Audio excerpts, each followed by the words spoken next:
vì sao đang bay ngang qua nói với em rằng anh đã đi rất xa. Ngôi sao kia như đang một mình, như chính em đang ở đây. Từng cơn mưa đang rơi rơi nhanh, nhớ đến những lần đôi ta tay nắm tay, bước chung một đường có anh bên cạnh em. Thời gian trôi còn lại tôi chiếc hôn thơm mơ cuốn trôi. Nụ cười anh với cánh tay ôm đôi vai gầy. Được gần anh, được yêu anh với em là một giấc mơ. Đừng xa em, đừng quên em anh nhé.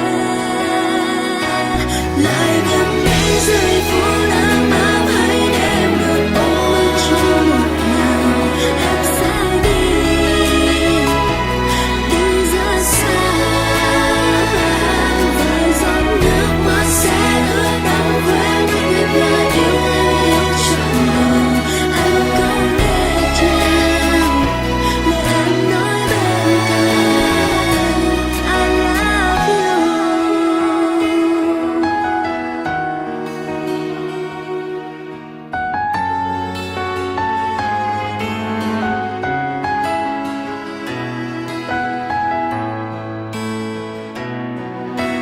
Thời gian trôi còn lại tôi chiếc hôn thơm mơ cuốn trôi.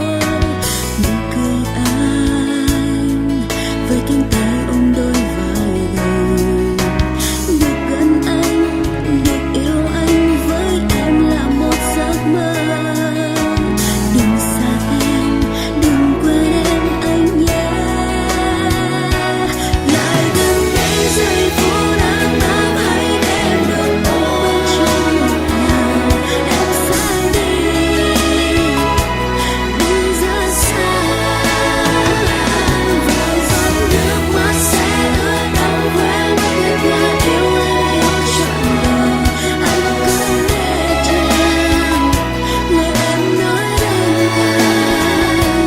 Lại gần đây hãy để em được ôm anh dù chỉ một lần.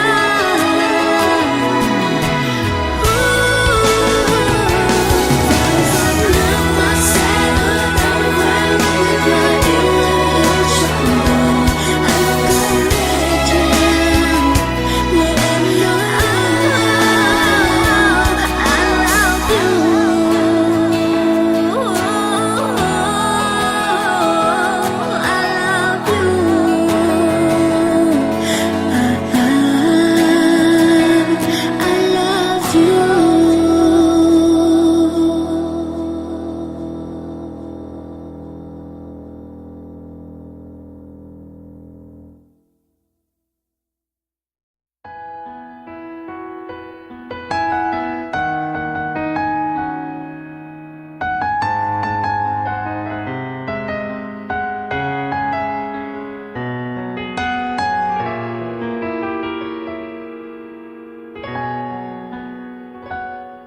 một vì sao đang bay ngang qua nói với em rằng anh đã đi rất xa.